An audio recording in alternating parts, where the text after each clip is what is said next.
नमस्कार, मैं हूं मनोज सैनी। इंडिया इंपैक्ट में आपका स्वागत है। आ रहे हैं सिंधिया। ज्योतिरादित्य सिंधिया 9 तारीख को मध्य प्रदेश के दौरे पर रहेंगे। राजधानी भोपाल में रहेंगे, 3 दिन यहां बिताएंगे। लेकिन बुधवार से लेकर आगे 3 दिनों तक लगातार सभी नेताओं से मुलाकात करेंगे। सत्ता और संगठन यानी मुख्यमंत्री शिवराज सिंह चौहान और भारतीय जनता पार्टी के प्रदेश अध्यक्ष बीडी शर्मा से भी उनकी मुलाकात होगी। पर इन 3 दिनों में मध्य प्रदेश में होगा क्या? क्या सिंधिया के आने के मायने क्या है? क्या संगठन में कुछ नए परिवर्तन होना है? आपको याद होगा कि कार्य समिति की घोषणा भी होना है और अब प्रबंधन ने यानी बाकी जो बड़े संगठन है, बाकी जो जिम्मेदार लोग हैं, उन्होंने साफ कर दिया कि संगठन को छोटा रखना है, संख्या कम की जाएगी। लेकिन जब संख्या कम होगी तो किसको कहां जगह मिलेगी? क्या सिंधिया अपने लोगों को जगह दिलाने में कामयाब होंगे? यही आज हमारा मुद्दा है। लेकिन सिंधिया आ रहे हैं तो भारतीय जनता पार्टी के प्रदेश अध्यक्ष ने भी इस बात की पुष्टि की है। उन्होंने कहा सिंधिया यहां पहुंच रहे, संगठन के कामों पर बात करेंगे। और ज्योतिरादित्य सिंधिया इस समय भारतीय जनता पार्टी की तरफ से राज्यसभा के सदस्य, राज्यसभा सांसद है। और जब भी वो आते हैं मध्य प्रदेश या कहीं भी, तो सियासत अलग तरह से होने लगती। लेकिन बीते कुछ दिनों में हम देख रहे हैं कि कई तरह की अटकलें देखने को मिली है, चर्चाओं का बाजार गर्म है। इस बीच में सिंधिया का आना क्या संगठन में बड़े बदलाव की तरफ संकेत दे रहा है, या नई कार्य समिति, नई नियुक्तियां हो रही है, उन पर बात बनेगी?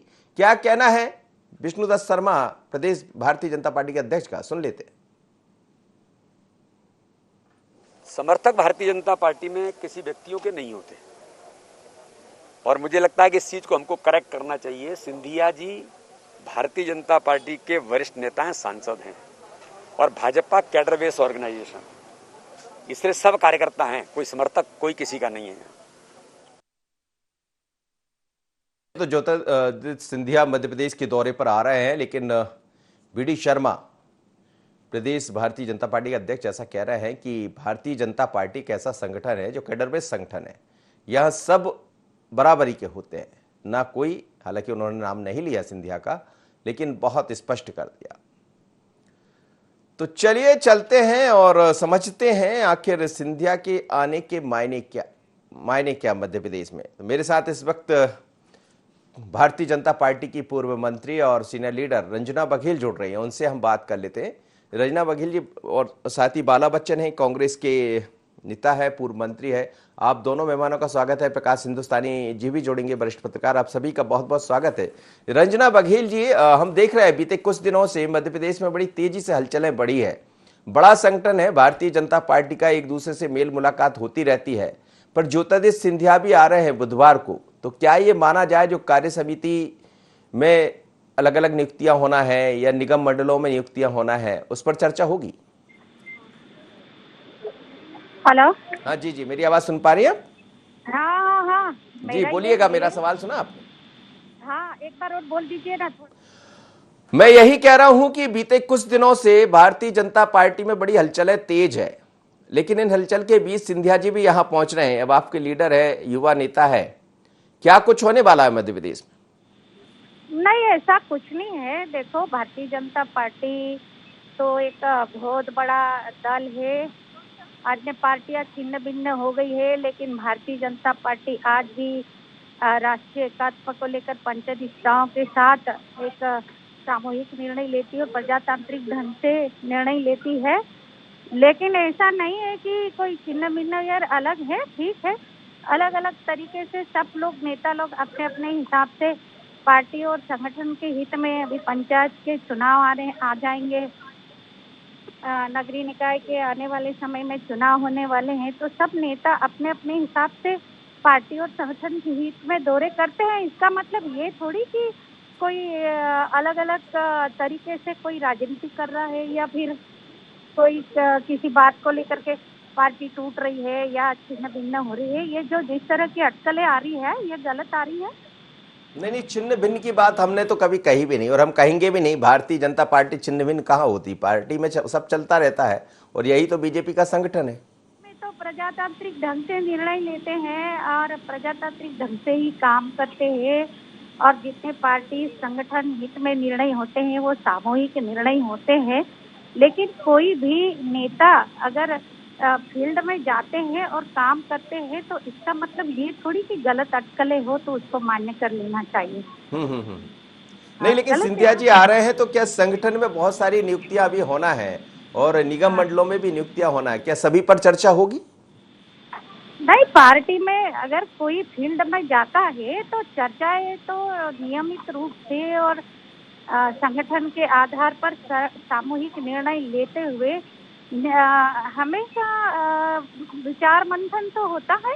हर 3 माह में एक बार प्रदेश की कार्यकारिणी होती है, राष्ट्रीय कार्यकारिणी की बैठकें होती है और समय समय पर हर तरह से हर प्रकार के, अभी स्थानीय निकाय के चुनाव आने वाले हैं, नगरीय निकाय के आने वाले हैं, तो निश्चित रूप से ऐसे अलग अलग तरीके से जी। फील्ड पे जाते हैं और फीडबैक देते हैं। क्योंकि बैठक और मीटिंगें होती है तो अपने अपने हिसाब से राजनीतिक स्तर से सही क्या है, गलत क्या है, वो निर्णय रखते हैं। जी, इसका मतलब चलिए ये थोड़ी मैं है लौटूंगा आपकी तरफ। बाला बच्चन जी मेरे साथ जुड़े हैं, पूर्व मंत्री है कांग्रेस के। हम देख रहे हैं सर कि कई बार कई तरह की बातें कांग्रेस की तरफ से लगातार उठाई जा रही है। हालांकि कांग्रेस के भीतर से भी आवाजें निकली, अजय सिंह कुछ अलग कुछ कह रहे हैं, पर बीजेपी को लेकर भी कांग्रेस के बयान सुनने में आते रहते हैं। अब ज्योतिरादित्य सिंधिया पहुंच रहे हैं मध्य प्रदेश के दौरे पर। देखिए, मैं आपको याद दिलाना चाहता हूँ, मध्य प्रदेश के दौरे पे अब जो आ रहे हैं कोरोना महामारी, जो इतने लोगों की जान ले गई मध्य प्रदेश के लोगों की। मैं समझता हूँ कि जहाँ से ये राजनीति करते हैं, लोकसभा लड़ते हैं, उधर भी काफी लोग जो कोरोना के शिकार हुए हैं।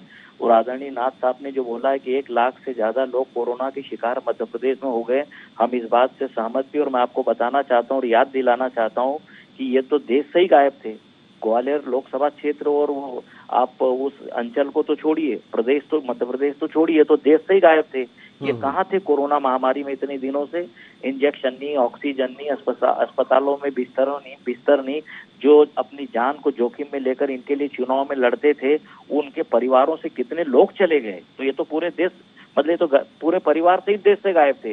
दूसरा, मैं यह याद दिलाना चाहता हूँ कि हमारी आदरणीय नाथ साहब की सरकार में किसानों की बात को लेकर, विद्वान अतिथि शिक्षकों की बात को लेकर ही बोला गया था इनके द्वारा, सिंधिया जी के द्वारा, कि मैं रोड पे उतर जाऊंगा, सड़क पे उतर जाऊंगा। क्या हुआ?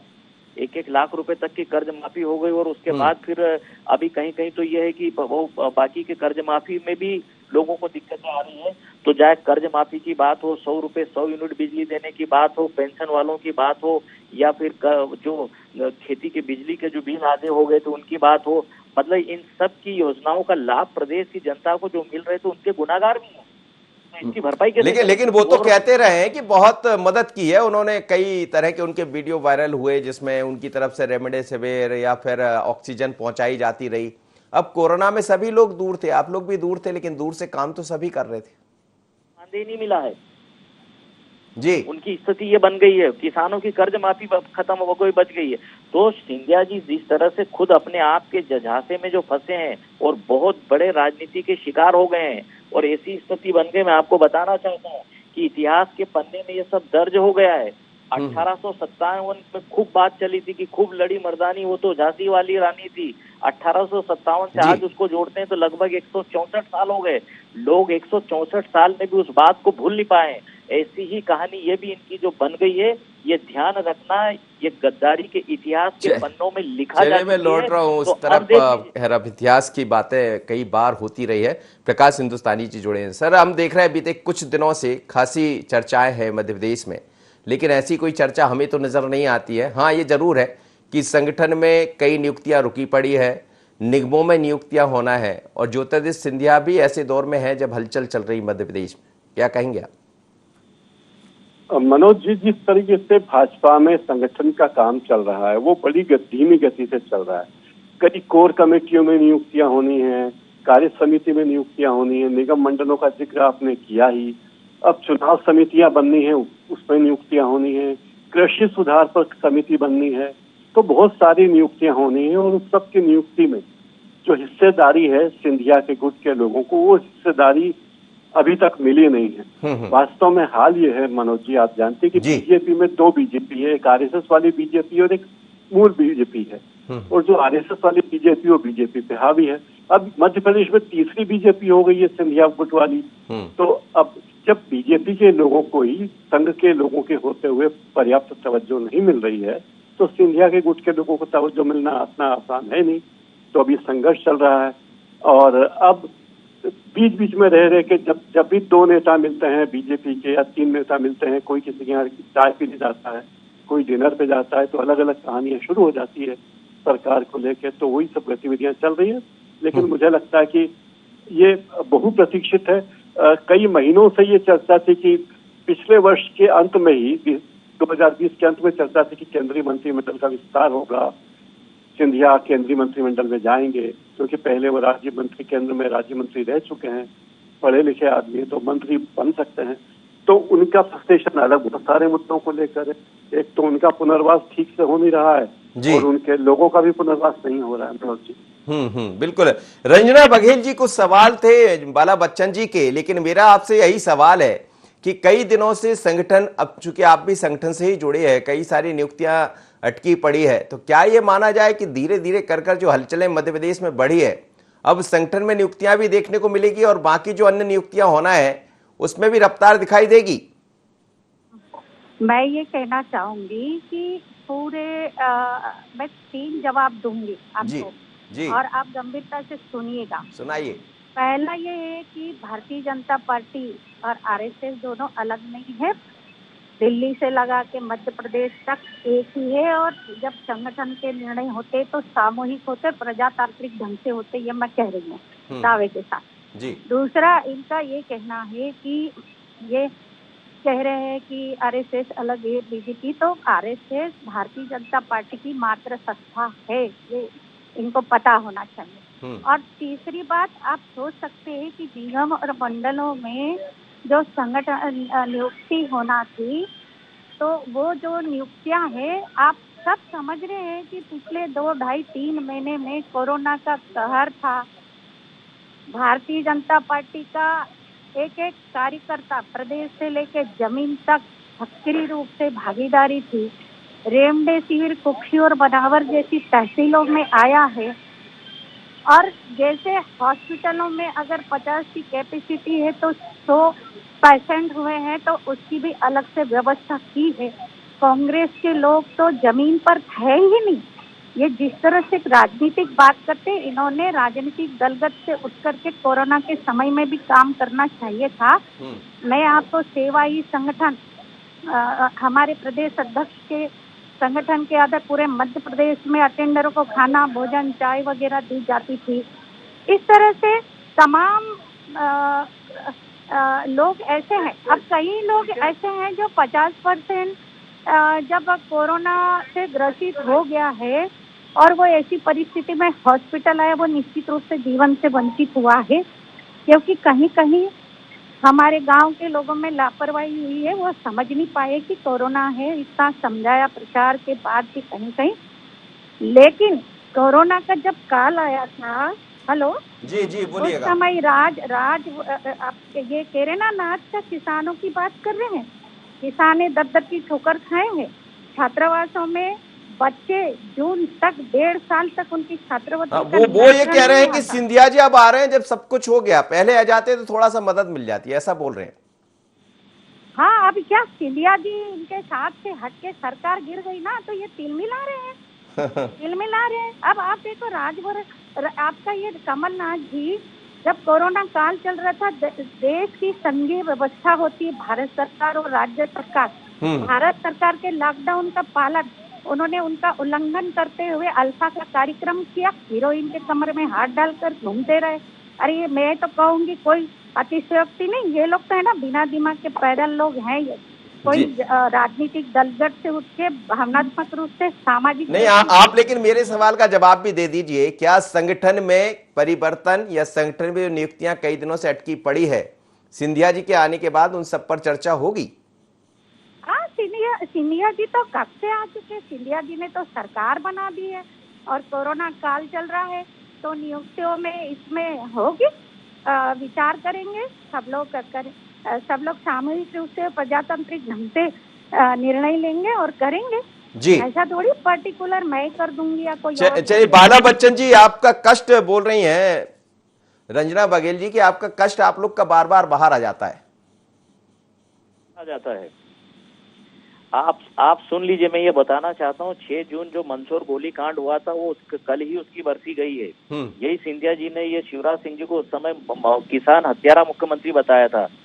आज वो कल 6 जून पे न सिंधिया जी ने न भाजपा ने किसी ने याद तक भी नहीं उनको किया है। तो ये हम उनसे जानना चाहते हैं। और जो राहुल गांधी जी बोलते थे कि 24 घंटे मेरे घर के दरवाजे अगर किसी के लिए खुले होते थे तो वो ये सिंधिया जी के लिए होते थे। अब और सिंधिया जी राहुल गांधी जी के बिल्कुल जस्ट संसद में बैठते थे, ठीक है।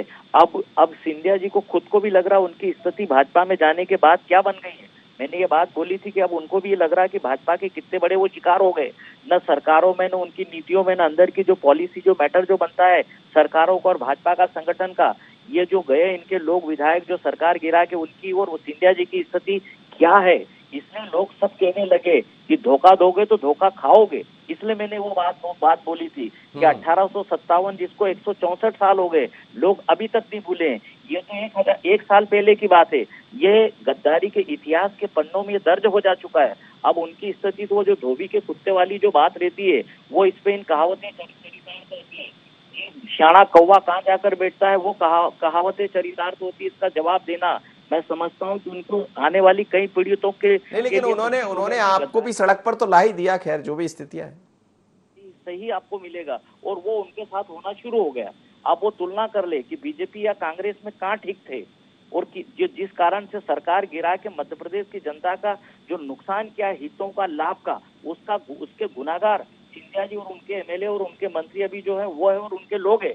और इसका जवाब भाजपा को भी देना नहीं, लेकिन सरकार गिराने के बाद तो चुनाव भी हुए बाला बच्चन जी, और 28 सीटों पर चुनाव हुए, 19 सीट भारतीय जनता पार्टी जीत गई। फिर तो जनता ने मान लिया था कि ठीक किया सिंधिया ने। दमोह चुनाव के परिणाम क्या हुए जिसमें घूमे थे ना शिवराज सिंह जी और सिंधिया जी, क्या परिणाम हुए। जनता ने वहाँ की जनता ने सबक सिखा दिया है। आने वाला समय अब पूरी तरह से ध्यान रखना कांग्रेस का है, कमलनाथ जी का है, राहुल गांधी जी और सोनिया गांधी जी का है और मध्य प्रदेश की जनता कांग्रेस के साथ है। चलिए प्रकाश जी, बार बार चीजें वहीं पहुंच जाती है। हालांकि मुद्दा कुछ अलग है, लेकिन सवाल यही है कि कष्ट नहीं जाता कांग्रेस का। और जाहिर सी बात है, सत्ता में 5 साल के लिए आए थे सिंधिया जी ने, जो भी किया जिस कारण से भी किया। लेकिन क्या आपको लग रहा है कि अब, जैसा आप भी कह रहे थे कि देरी हुई है संगठन में कुछ नियुक्तियों को लेकर, चूंकि अब आने वाले दिनों में नगरीय निकाय के चुनाव भी होंगे, पंचायतों के चुनाव भी होना, और सबसे बड़ी महत्वपूर्ण बात यह है कि उपचुनाव भी होना है। 3 सीटें विधानसभा की खाली हो गई, 1 लोकसभा की।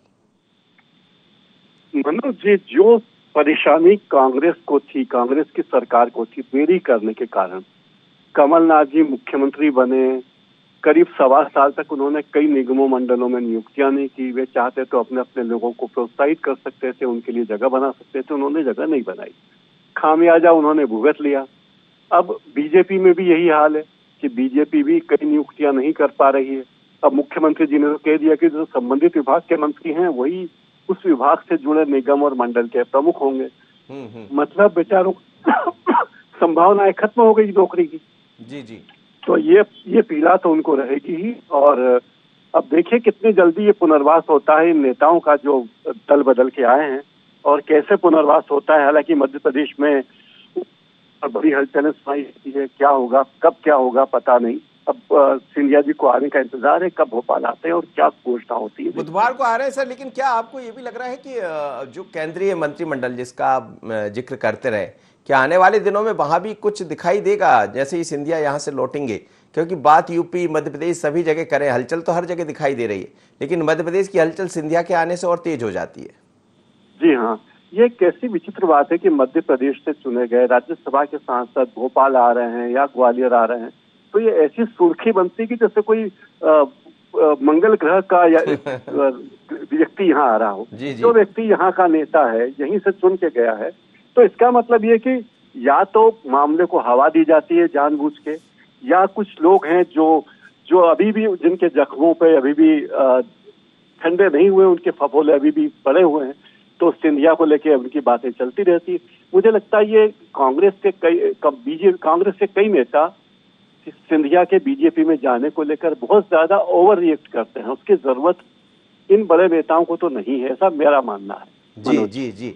चलिए एक प्रतिक्रिया मैं ले लेता हूँ। रंजना बघेल जी, 3 दिन सिंधिया जी रहने वाले हैं। आपने कहा कि एक तरीका है भारतीय जनता पार्टी के संगठन का, लेकिन बहुत ऐसे चुनाव हैं अभी होना है, चाहे उपचुनाव की बात करें, लोकसभा का 1 सीट खाली है, नगरीय निकाय के चुनाव है, तो अब बीजेपी उस तरफ बढ़ रही है। मेरा ये कहना है कि अभी ये भाई साहब ने कहा है कि जैसे कोई भी कार्य चुना हुआ प्रतिनिधि आता है तो जिस तरह हवा देते हैं, तो ये उनका वक्तव्य सही है कि इस तरह हवा अब कमलनाथ जी ने 1.5 साल में नियुक्ति नहीं की। तो आप सब लोगों को समझना चाहिए कि कोरोना काल था, सारे लोगों के आम जनमानस के जीवन के लिए चिंता की जा रही थी, उनके लिए फिक्र थी, इसलिए वो निगम और मंडल की ऐसे समय में नियुक्ति और मीटिंग बैठक करना उचित नहीं था, जबकि इस ओर ध्यान देना था, इस ओर, और ये ध्यान दिया और इतना अच्छे रिजल्ट भी आए हैं, बहुत लोगों में जागरूकता भी आई है। अब टीके लगाने के लिए कांग्रेस ने तो भगाया इन लोगों ने कि टीका लगेंगे तो मार जाएंगे, मोदी मारने के लिए टीका लगवा रहे। आदिवासी क्षेत्रों में इन्होंने नेगेटिविटी फैलाई है और जिस तरह से ये कांग्रेस के लोग बार बार राजनीतिक बात करते हैं ऐसे समय में भी, तो पीड़ा होती है, क्योंकि हम जनता की सेवा करते हैं और हमारी सोच सेवा होनी चाहिए, भावनात्मक दृष्टि से काम करने का तरीका होना चाहिए। बाला बच्चन जी हवा देते हैं क्या आप कह रही हैं? रंजना बघेल जी, सिंधिया आते तो आप एक नई तरह की हवा पैदा कर देती कांग्रेस। ये कहा था कि किसानों की कर्ज माफी के लिए, किसानों की समस्याओं के लिए और अतिथि शिक्षक और विद्वानों की समस्या को लेकर ये कहा था कि मैं सड़क पे रोड पे उतर जाऊंगा, उन बातों को लेकर और इन मुद्दों को लेकर सरकार को जो गिराई और जिस तरह से घिनौना जो काम किया है, वो उन मुद्दों का क्या हुआ है उसकी याद दिला रहे हैं। उन मुद्दों का क्या हुआ? चुनाव में तो दमोह में भी घूमे थे, क्या चुनाव परिणाम दमोह के रहे हैं? और जो कांग्रेस में उनका मान सम्मान और एक वर्चस्व जो बना हुआ था, उधर जाने के बाद सरकार हमारी गिर गई, लेकिन घमंड तो चूर चूर हो गया, खत्म हो गया मामला। वही राहुल गांधी जी की बात आती थी कि कांग्रेस के जो हाईकमान के पास बैठने वाले, संसद में फ्रंट लाइन के बैठने वाले राज्यसभा सांसद की आज स्थिति क्या हो गई। तो ये तो उनको खुद को हम ये याद दिला रहे हैं कि जिन मुद्दों को लेकर प्रदेश की बात को आपने उठाई थी और सड़क पे उतर जाऊंगा, लड़ाई लड़ूंगा, उन मुद्दों का क्या हुआ? ये तो देश से ही गायब हो गए, देश से ही बच गए हैं। अब वो उनका न उनके लोगों की पूछ परख और मान सम्मान भाजपा में, न सरकार में, न संगठन में कुछ भी नहीं। चलिए सर, बहुत बहुत धन्यवाद। प्रकाश जी, एक छोटी सी प्रतिक्रिया आपसे चाहूंगा, क्या सिंधिया आएंगे और जब भी लौटेंगे? हमने कहा कि जब भी सिंधिया आते चर्चा का विषय बन जाता, लेकिन अब संगठन को भी कुछ आगे बढ़ना होगा। तो जी एक बात तो तय है कि ज्योतिरादित्य सिंधिया कोई जन नेता नहीं है, वो महल के नेता हैं। वो शिवराज सिंह चौहान की तरह जन जन के नेता नहीं है, उनकी कार्यशैली अलग है। वो सोनू सूद थोड़ी है कि भाई मैदान में आके काम करेंगे कोरोना काल में। तो ये अपेक्षा उनसे की नहीं जा सकती और करना भी नहीं चाहिए। दूसरी बात है कि ज्योतिरादित्य सिंधिया की कांग्रेस छोड़ने के बाद क्या दुर्गति हो रही है, गति हो रही है, इस पर कांग्रेस सब क्यों अफसोस कर रही है? जी। उनकी दुर्गति हो रही तो होने दे, सदगति हो रही तो होने दे, उन्हें क्या मतलब है? नहीं, कांग्रेस को अपना भी याद आ जाता ना बार बार कि हमारी भी हो गई। तो कोई जरूरत नहीं इतना याद करने की कि अरे वो हमारे यहाँ थे, वो चले गए। तो अब उनको ये उनका और बीजेपी का मामला है, उनको कितना सम्मान मिलता है, कितना ज्यादा मिलता है, कम मिलता है, उनकी निजी बात। चलिए सर, बहुत बहुत धन्यवाद आप सभी मेहमानों का मेरे साथ जुड़े। लेकिन मध्य प्रदेश में सिंधिया आ रहे हैं और सिंधिया जब भी आते हैं तो चर्चाएं तो चल पड़ती है। पर इस बीच में हमने बीते हफ्ते 10 दिनों में देखा है कि सियासी हलचल बड़ी तेज है। अब वो तेज किस बात को लेकर? क्योंकि संगठन में, जैसा बीडी शर्मा भी कहते रहे हैं कि संगठन में कई नियुक्तियां होना है और संगठन अब उस तरफ बढ़ रहा है। बीच में कोविड का संकट रहा तो सबसे पहली जिम्मेदारी ये थी सरकार की और संगठन की कि कैसे कोविड की दूसरी लहर से हम लड़ें, और परिणाम भी सार्थक आए, अच्छे परिणाम दिखाई भी दिए हैं। लेकिन दमोह के बाद स्थितियां बीजेपी में भी बदली है। अब होगा क्या, इस पर नजर रहेगी। लेकिन आ रहे हैं सिंधिया। इतना ही, मुझे दीजिए इजाजत, बने रहिए ND24 पर।